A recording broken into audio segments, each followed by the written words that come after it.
Thank you, Mr. Speaker. I'm pleased to rise today to speak on the NDP opposition motion on Pharmacare. The motion states that millions of Canadians lack prescription drug coverage, and goes on to say the Parliamentary Budget Officer has conducted that every Canadian could be covered by a universal Pharmacare program while saving billions of dollars every year. The motion ends by calling on the House to commence negotiations with the provinces no later than October 1st, 2018, in order to implement a universal Pharmacare program. One must ask, do the provinces and territories in Canada want this, and has there been a discussion between the governments? Mr. Speaker, we all know that the federal government's role is to provide health care funding via Canadian health transfers to the provinces and territories to support the principles of Canada Health Act. Federal and provincial and territorial governments all offer drug insurance plans, providing some coverage to approximately 53% of the Canadian population. Each jurisdiction stipulates the specific eligibility requirements for its population and the specific drugs it will cover, as well as any cost-sharing measures required. Jurisdictions typically provide some level of drug insurance for specific populations or individuals meeting some eligibility requirements. Most of these plans typically cover seniors, low-income families, or individuals. The health needs of each province's population, prescribing habits of physicians, generic drug pricing, and price negotiations vary. Provincial drugs plans vary in their determination of the patient's co-payments. For example, a fixed co-payment and a measure-tested co-payment. Provinces also set different thresholds for both the income and the drug expenditure. Thus, a patient's out-of-pocket expenditures can vary, depending on which province or territory they live in. We must also take into consideration, Mr. Speaker, private plans that individuals have across this country that may exceed the provincial coverage. How will this proposed motion affect those plans? According to a study by Commonwealth Fund, 8% of Canadians with below average income said they had not filled a prescription or had skipped doses in the previous year because of costs. Although there is room for improvement, this is on par with Germany, who also had 8% of their people not fill prescription, and is notably better than France, which is at 11%, Australia at 14%, and New Zealand at 18%. And I would like to just stress, Mr. Speaker, that the last three countries had national Pharmacare programs. So it's obvious people are more concerned with not taking the medication with the national Pharmacare program. Canadians should be wary of replacing our mixed system with something like what exists in the UK or New Zealand. Socializing a large part of drug spending through a single-payer Pharmacare plan would give more power to government and its bureaucrats to make decisions on behalf of the insured. Policies that restrict access to new medicines would be applied across the board and would penalize all Canadians in the same way.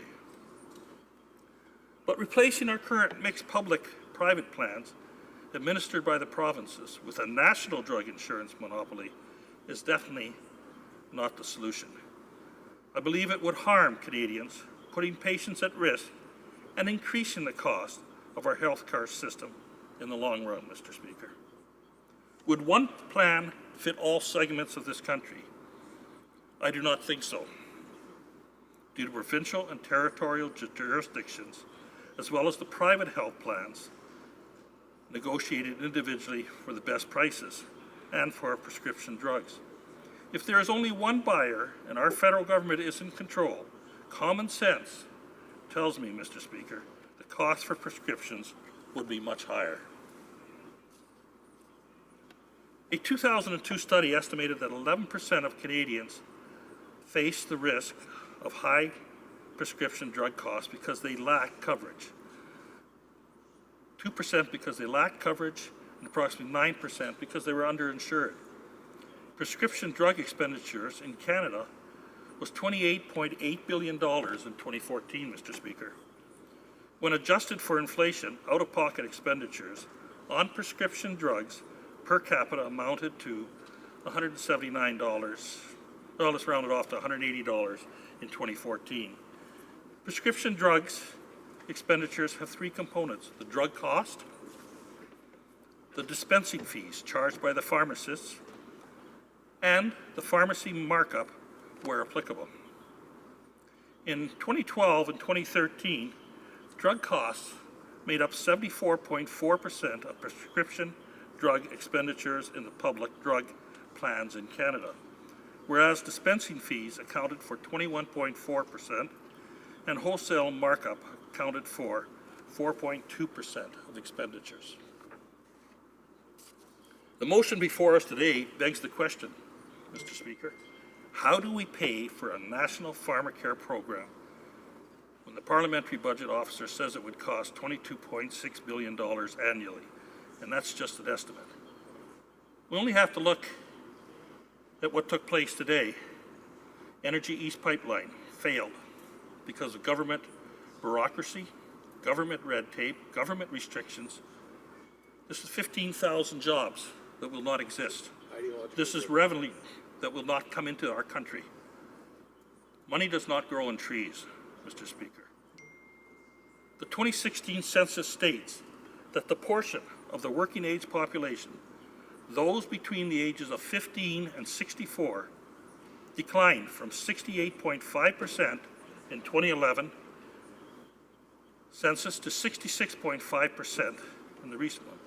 Results from the 26th census from Statistics Canada shows the proportion of those aged 65 and older, including myself, Mr. Speaker, has climbed to 16.9% of Canada's population. We now exceed the share of those less than 15 years of age, who are roughly at 16.6%. These statistics tell me, Mr. Speaker, that the cost will be much higher. I don't believe I ever took any medication when I was under 15, but I do take a little bit off and on now. What our Conservative Party is concerned about is the lack of data and the high initial cost of implementing a national Pharmacare program. The share of drug spending paid for by each player differs substantially across all age groups.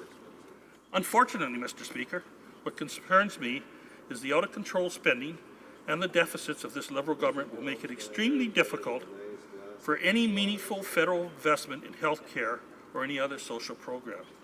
Our Conservative Party supports a high-quality, sustainable health care system that ensures Canadians will get the best possible care.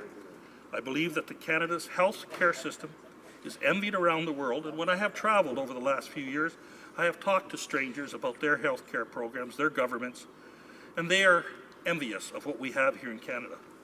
But I also always say that we can always make things better, Mr. Speaker. Prescribed drug expenditures account for just 13.4% of Canada's total health spending, which is $214 billion a year. A singular preoccupation on pharmaceutical cost containment risks missed opportunities for cost savings in other areas of the health system through improved medication adherence, early detection, chronic disease management, and preventive health measures. Thank you, Mr. Speaker. The Canadian Pharmacists Association website in January 2016 stated, the national discussion on pan-Canadian Pharmacare framework requires clear evidence for policymakers and clear national consensus on priorities important to Canadians. And that's very important, Mr. Speaker. Our Conservative Party wants to ensure that Canadians are receiving the best health care possible and that the most vulnerable have access to the most innovative drugs. We need to have the fair drug prices and access to necessary medication. Patients also require access to the full range of pharmacy services such as prescription renewals, care plans, and prescription modifications to ensure safe and effective drug therapy. A national Pharmacare program raises a number of these questions. What would be the short-term costs? Would these costs be affordable to government? What will be the role of the federal government? What drugs would be covered by the drug plan? And what criteria would be used in deciding who gets them? How would the added cost be split between the federal government and provinces and territories? And how would a national Pharmacare program affect drug prices? Thank you, Mr. Speaker. Questions and comments? The honourable member for Edmonton Strathcona. Speaker, and it's always a pleasure to hear my colleague from Alberta speak. But I'm a little bit surprised at the member's comment saying that it would not be common sense to institute Pharmacare. I know that he comes from a party that believes that we should be fiscally responsible, and the Standing Committee on Health actually commissioned a study through the Parliamentary Budget Officer who said that Canadians would save up to $4 billion a year if they instituted Pharmacare. So surely the member, if he believes in being fiscally responsible and in making sure that all of his constituents have equal access to the medicines that they need, does he not believe that it would be it is best to take the most fiscally responsible route to providing medicines to Canadians? Well, member for Yellowhead. I'd like to thank the member for her question, Mr. Speaker. And yes, as I stated earlier, our government believes that health care should be available to everybody. But I think it does not have to be done through a motion forcing the government to meet with the provinces. We have a committee that is formed to study the program, to look at best ways, to make recommendations to the current government with all three parties involved in that committee. We need to have negotiations with the provinces, with the territories, and we shouldn't have a bill before this House forcing us to start those negotiations before the committee has reasonable time to study all parameters around it. Thank you, Mr. Speaker. Questions and comments? The honourable member for Winnipeg North. Yes, thank you, Mr. Speaker. And I find myself inclined to agree with most of the things in which the member across the way is talking about. Yeah, it is somewhat unbelievable, you know, but anyway, my question is related to the fact that there's no individual or party that should stake claim to owning the issue of Pharmacare and how important it is for all Canadians. We understand the many complications and the many issues surrounding it. And I guess it's more so of a statement and just looking for affirmation from the member, and he already has in one sense, that the Standing Committee and the membership of that Standing Committee has done a fantastic job in terms of bringing many of the stakeholders together over the last while. And I guess looking to the member, would he not agree? He's already implied that, if not said it, that we need to allow that the Public Budget Officer's report as one of the documents, amongst other documents, to be taken into consideration from the Standing Committee, with the idea that the Standing Committee as a whole will be able to come up with some good, solid ideas that maybe would enable us to move forward with. The honourable member for Yellowhead. Thank you, Mr. Speaker, and thank you for the Secretary of State for that question. Yes, I believe that we need to rely on the committee, and I believe that the budgetary officer's report is just one tool that we should be looking at. We need to bring the appropriate witnesses, whether they're the provinces one by one or the provinces in a group together, to see. I don't believe that one plan will fit all. I believe that we have to provide the best health care that we possibly can for all Canadians, but it's not going to eliminate the problem of some people not getting proper care. Some people may not register properly. Some people may not go through the proper channels, and they're going to be stopped, whether it's a federal plan, whether it's a private plan, whether it's a provincial plan. But I think that we need to work together to ensure that we provide the best services we can for all Canadians.